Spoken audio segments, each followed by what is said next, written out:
Thank you for joining us today in our Federal Government Contractors Specialty Webinar Series. We're coming to you live from Washington, D.C. today. First, a bit about us. We provide consulting services for established U.S. federal government contractors. You can learn more about these services on our website. We have been curating and producing complimentary webinars since 2009 and have amassed a library on YouTube of over 500 videos. The topics range from marketing and business development, best practices, to the rules and regulations under the FAR, and also business playbooks for each federal department. As mentioned, our YouTube channel is the main repository for hosting our webinars. Please follow the channel to get alerts of new uploads on federal contracting topics. Because we reach a vast audience of federal contractors, we offer advertising opportunities to promote your business. You can see the depth of our reach in various outlets. And please join us for our next specialty webinar series covering executive orders today, and next week House and Senate committees and how they impact federal contractors. These are complimentary webinars and will be recorded. Registration links are within the slides and will be sent out to you after today's webinar. Also, we have added a new procurement playbook webinar on doing business with NSA. This is a live webinar only and will not be recorded. Slides will also not be available. Don't miss this rare opportunity to participate. The government speaker will be taking audience questions during the webinar, and we hope you can join us. Also, please join us for a special webinar covering cybersecurity compliance and enforcement. Our friends at Arnold and Porter LLP will be presenting in this complimentary webinar on September 30th at 12 p.m. Eastern. And please note, this fall we will be starting a new webinar series covering subcontracting opportunities in the different government departments. These webinars will be on Wednesdays at 12 p.m. Eastern, and it begins September 7th for the Department of Agriculture. You can find registration links and the full schedule on our website under the subcontracting tab. And welcome everyone again to the Federal Government Contractors Specialty Webinar Series. Today's topic is what are executive orders and how they help federal contractors. And we want to thank our speaker, Michael O'Brien, for joining us today and taking the time to prepare slides for the presentation. Michael, welcome to the program. I'll mute myself now and let me know when you're ready for the next slide. Thank you.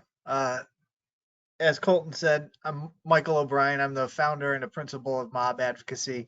While our logo there says state and local government relations, we do a good amount of federal work as well. And happy to be here talking about executive orders, which happen both at the federal and state level. So I'm excited to talk about them today. Next slide. Going to talk about a few things today. What are executive orders, kind of a brief introduction, and then dig a little deeper on how they impact government contractors. And we'll do a couple case studies on some recent executive orders to demonstrate that. Next slide, please. So what are executive orders?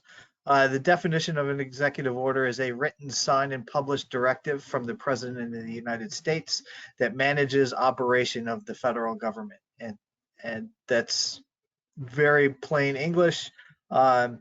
It's how the federal government does its work, and it's a little additional guidance or a change of direction, a shift in policy that's explained by the president, kind of explains the policy and how and why he's taking this action through executive order.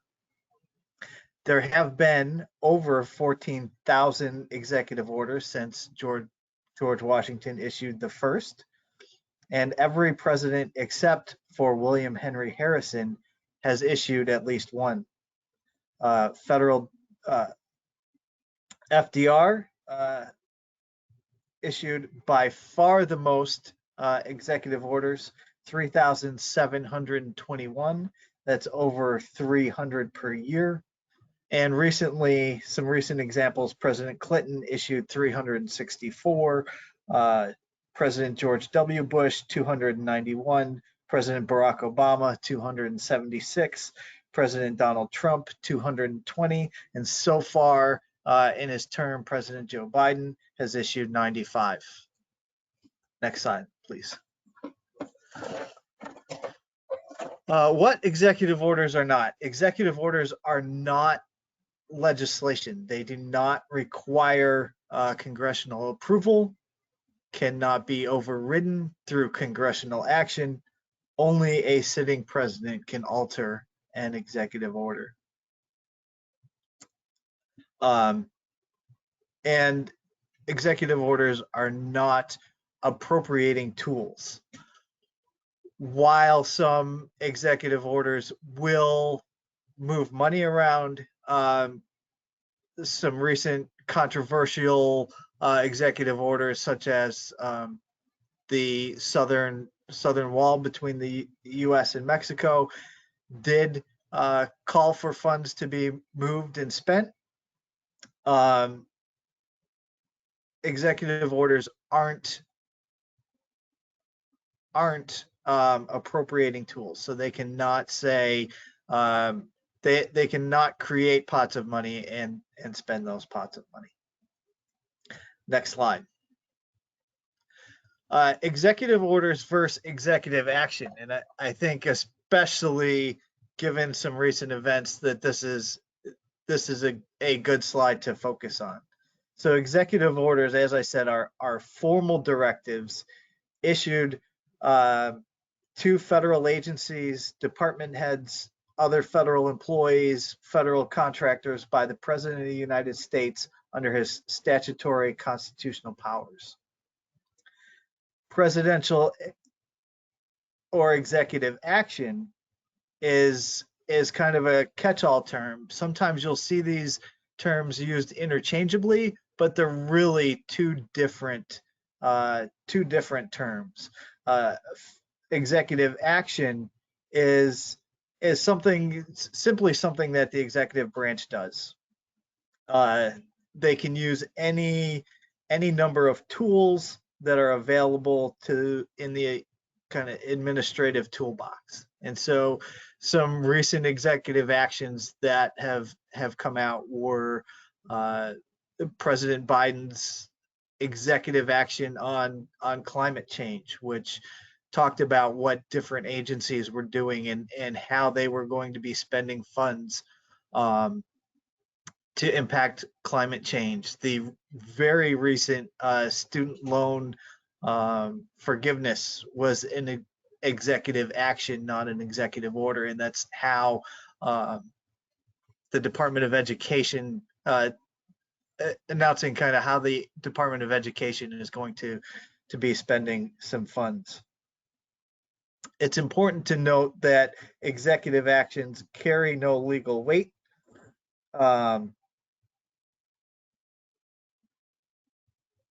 Although they can be challenged both by Congress and in the courts. Next slide, please. So why are these important to federal contractors? Well, executive orders can change the rules. Federal contracting is often done on some very slim margins, and changes to contracts and contracting procedures can seriously impact an organization's ability to make money through that contract. And so we're going to look at Executive Order 14042, which is known affectionately as the Federal Contractor Vaccine Mandate. Next slide, please. And has the formal title of Executive Order on ensuring adequate COVID safety protocols for federal contractors. Now, while it doesn't necessarily say vaccine mandate within the language of the executive order, it does say that federal contractors do need to follow guidance of the federal government. And at the time this order was issued, the guidance of the federal government was for a vaccine mandate. And as many of you probably know, This was challenged in the courts, and was blocked as kind of a federal overreach in terms of a vaccine mandate. But why is this important? A vaccine mandate, or even putting in protocols, which may or may not make sense for your employees, to mandate that is going to add dollars to your contract. And if you as a federal contractor have to pay for those without being able to bill those back, that's going to impact your bottom line. And so it's very important to follow executive orders for when they impact federal contracting rules and regulations, what you have to do in the field to complete that contract. I neglected to say earlier, there are a few ways to fairly easily follow executive orders. Whitehouse.gov or the Federal Register will send the Federal Register. You can subscribe to and get a daily email, either of the full register or of whatever parts impact you. So you can opt in and out of different parts of that register, including executive orders. And so you'll be able to get an advance notice of when those orders are out and when they affect you. They are different from the general federal regulations, which federal contractors also have to follow, because those go through agency process, including rulemaking process, including comments and other approval processes. But they impact you just like legislation and regulations. They have the weight and authority of law, and they're a whole lot harder to get rid of. Next slide, please. And the other important reason federal contractors should pay attention to executive orders is their signals. Just like any other policy making document, we know that budget dollars follow policy. It happens all the time. Congress has priorities, and you see that in their budget. The president has priorities, and you see that in his or her budget. These executive orders outline some of those policies, and if not directly direct how dollars are spent, give an idea of where those dollars are going to be spent in the future. I give the caveat that I would give to anybody else, that if you're learning about a signal through the Federal Register or through the announcement of an executive order, you're probably a little late to the party, but that doesn't mean you shouldn't try to get involved and win business through it. The earlier that you can engage as these ideas are being talked about, the better off you're going to be. The more prepared you're going to be to, if there's a quick turnaround, you might see 2 weeks, 30 days, 60 days to get some things done. The more notice that you have beforehand, the better off you're going to be. And that goes with any procurement vehicle, as I'm sure everyone on this webinar is aware. So we're going to dig into a case study, Executive Order 13767, which is it was President Trump's controversial declaring an emergency on the southern border. So next slide, please. So here we've got the title pulled from the Federal Register. You can see border security and immigration enforcement improvements, and you can see here's where they explain and maybe tweak a little bit about what is the policy that we're changing. So it is the policy of the executive branch to secure the southern border of the United States through the immediate construction of a physical wall on the southern border, monitored and supported by adequate personnel so as to prevent illegal immigration, drugs, and human trafficking and acts of terrorism. So there's your policy. This is, says very directly what it is they want to do. And if we go to the next slide, you've got the pieces that say how they're going to do it. And so you've got the main points. You've got the secretary shall immediately take steps to obtain a complete operational control as determined by the secretary of the southern border. So that's moving some authority. And then in accordance with existing law, including Secure Fence Act and IIRIRA, take all appropriate steps to immediately plan, design, and construct a physical wall. And so that's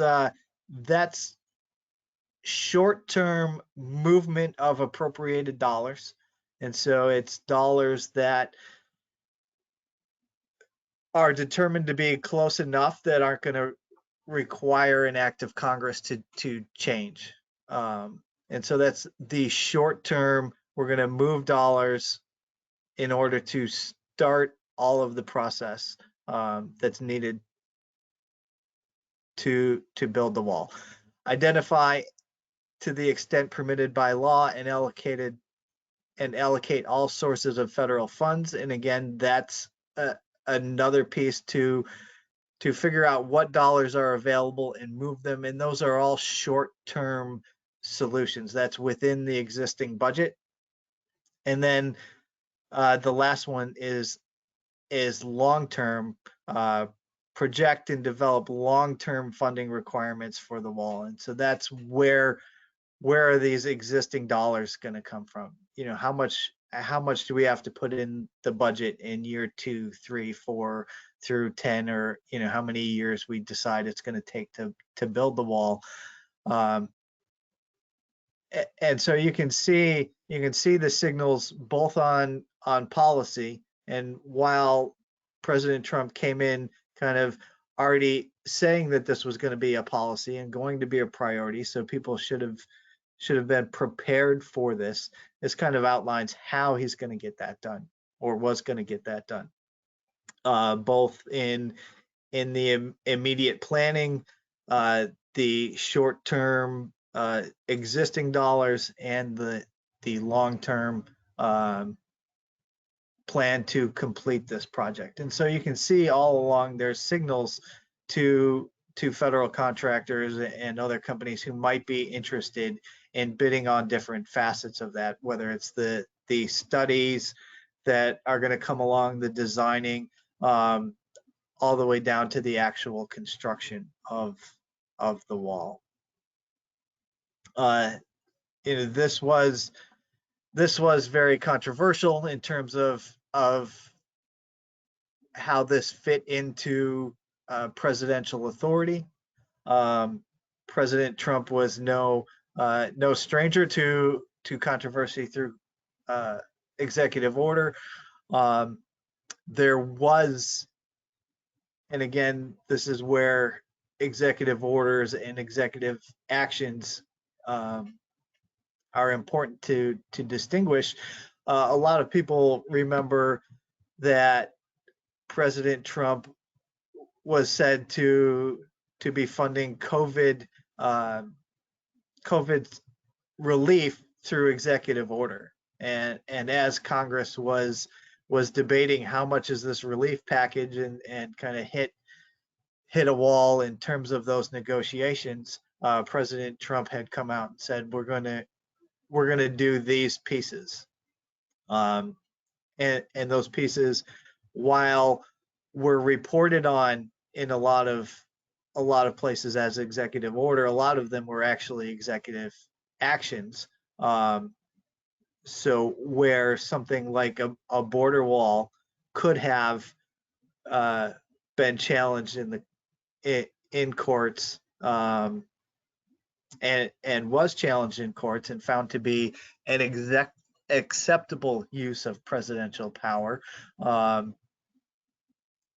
of the funding that was proposed through executive action for COVID relief might not have, but Congress used that as an opportunity to jumpstart negotiations and put a bill out there that was eventually signed into law.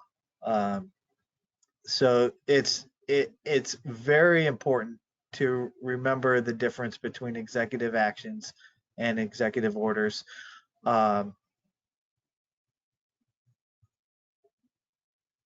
But know that all of them, regardless, can be signals. It's just a matter of the official nature of that action. Next slide. And I think that's it. I think that kind of wraps everything up. As I said, we hit a brief history on executive actions. What are they? What are they not? Or executive orders. The difference between executive orders and executive actions. 2 case studies: the vaccine mandate and the southern border wall, and talked about some controversial differences that you hear in reporting of executive actions versus executive orders.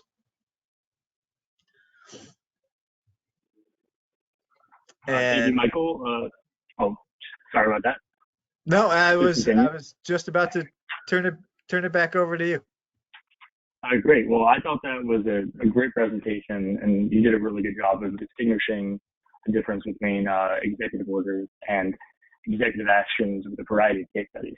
And we really enjoyed having you with us today. And if anyone has any other questions about today's subject matter, we have Michael's contact information right here on this slide.